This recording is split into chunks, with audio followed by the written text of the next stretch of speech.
Hi friends, welcome to அமலேரியா channel. இன்றைக்கி நம்ம எதை பற்றி பார்க்க போகிறோம்னா, 6ஆம் வகுப்பு தமிழ் பருவம் 1 இயல் 3 அதில் கல்விக்கண் திறந்தவர் அப்படிங்கிற ஒரு கதையை பற்றி பார்த்துருந்தோம்ல. அந்த கல்வியை தொடர்ச்சியை பற்றி தான் நீங்கள் பார்க்க போகிறவாங்க. நம்ம வீடியோக்குள்ளே போகலாம்.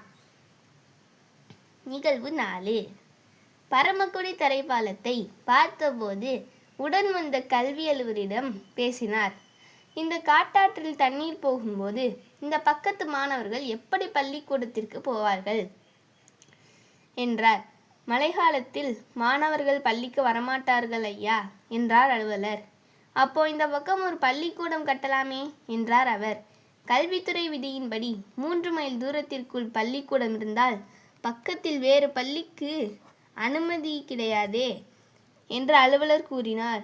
அவர் முடிப்பதற்குள், நீங்கள் இந்த காட்டாற்றை காரணம் காட்டுங்க, இந்த பக்கம் ஒரு பள்ளிக்கூடம் கட்ட அனுமதி கேளுங்க, நான் ஏற்பாடு செய்கிறேன் என்றார் அவர். நிகழ்வு 4 என்னன்னு பார்த்தீங்கன்னா, பரமக்குடி அப்படிங்கிற ஒரு ஊரில் உள்ள தரைப்பாலத்தை பார்த்தபோது அவரோட வந்த கல்வி அலுவலர்கிட்ட பேசினாராம். இந்த காட்டாற்றுல தண்ணி போகும்போது இந்த பக்கத்து மாணவர்கள்லாம் எப்படி பள்ளிக்கூடத்துக்கு போவாங்க அப்படின்னு கேட்டாராம். மழை காலத்தில் மாணவர்கள் பள்ளிக்கு வரமாட்டாங்கய்யா அப்படின்னு அவர் சொன்னாராம் அந்த அலுவலர்.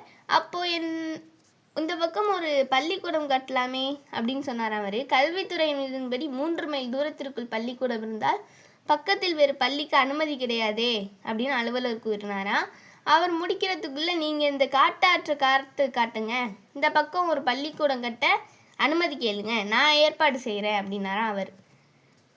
ஆடு மேய்க்கும் சிறுவர்களையும் பள்ளிக்கூடம் செல்ல வழி செய்தவர் யார் தெரியுமா? குழந்தைகள் பள்ளி செல்வதற்காக நீண்ட தூரம் நடக்கக்கூடாது என்று எண்ணியவர் யார் தெரியுமா? பள்ளிக்கு படிக்க வரும் மாணவர்களுக்கு ஒருவேளை உணவாவது வழங்க வேண்டும் என்று நினைத்தவர் யார் தெரியுமா? இந்த ஆடு மேய்க்கும் சிறுவர்களையும் பள்ளிக்கூடம் செல்ல வழி செஞ்சவர் யார் தெரியுமா? குழந்தைகள் பள்ளி செல்றதுக்காக நீண்ட தூரம் நடக்கக்கூடாது அப்படின்னு நினச்சவர், பள்ளிக்கு படிக்க வரும் மாணவர்களுக்கு ஒருவேளை உணவாவது வழங்கணும் அப்படின்னு நினச்சவர். இதெல்லாம் யார் தெரியுமா? கல்வித்துறை விதிகளை மாணவர்களின் நலனுக்காக மாற்றி அவர் வாழும் இடங்களிலேயே பள்ளிக்கூடங்களை திறக்க செய்த சிந்தனையாளர் யார் தெரியுமா?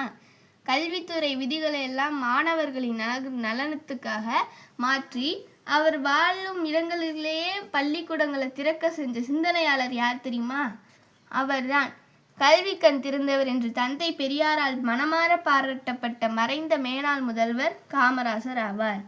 அவர் தான் யாருன்னா, கல்வி கண் திறந்தவர் என்று தந்தை பெரியாரால் மனமாற நல்ல பாராட்டப்பட்ட மறைந்த மேனாள் முதல்வர் காமராசர் அப்படின்னு சொல்கிறாங்க.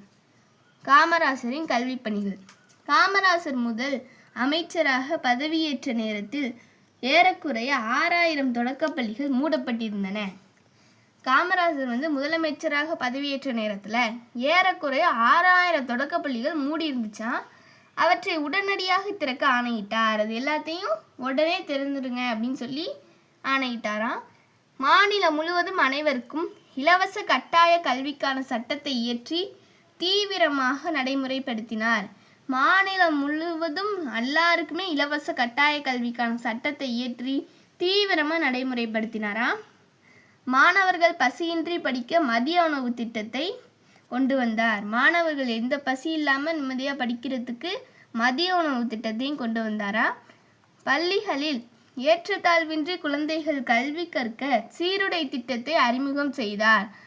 பள்ளிகளில் ஏற்றத்தாழ்வின்றி குழந்தைகள் கல்வி கற்கிறதுக்காக சீருடை திட்டத்தையும் அறிமுகம் செஞ்சாராம்.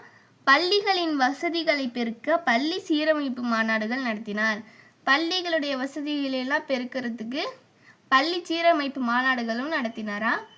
மாணவர்கள் உயர்கல்வி பெற பொறியியல் கல்லூரிகள், மருத்துவ கல்லூரிகள், கால்நடை மருத்துவ கல்லூரிகள், ஆசிரிய பயிற்சி நிறுவனங்கள் ஆகியவற்றை புதிதாக தொடங்கினார். மாணவர்கள் நிறைய உயர்கல்வி படிக்கிறதுக்கு பொறியியல் கல்லூரிகள், மருத்துவ கல்லூரிகள், கால்நடை மருத்துவ கல்லூரிகள், ஆசிரிய பயிற்சி நிறுவனங்கள் இது எல்லாத்தையுமே புதுசாக தொடங்கினாராம்.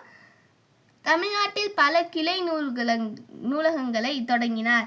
இவ்வாறு கல்வி புரட்சிக்கு வித்திட்டவர் காமராசரே ஆவார்.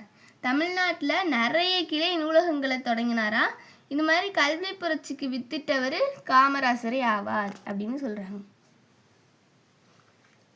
ஃப்ரெண்ட்ஸ், நான் உங்களை நெக்ஸ்ட் வீடியோவில் மீட் பண்ணுறேன்.